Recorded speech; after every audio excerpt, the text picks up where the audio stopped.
Modeling different emotions when we read. Reading isn't the only time you use your voice to show how you're feeling. All throughout the day, we use intonation, pauses, and inflection to express feelings. This is very important.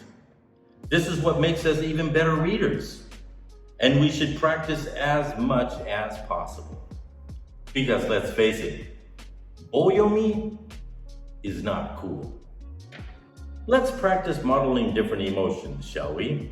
For instance, say this in a sad voice. It's going to rain tomorrow. I won't be able to go hiking in the mountains with Grandpa. Now, repeat it in a happy voice. It's going to rain tomorrow. I won't be able to go hiking in the mountains with Grandpa. Yes. Now try this one in an angry voice. What? Are you kidding me right now? We're gonna have pizza for breakfast? Now say it in a confused voice. Whoa, what? Are you kidding me right now? We're gonna have pizza for breakfast?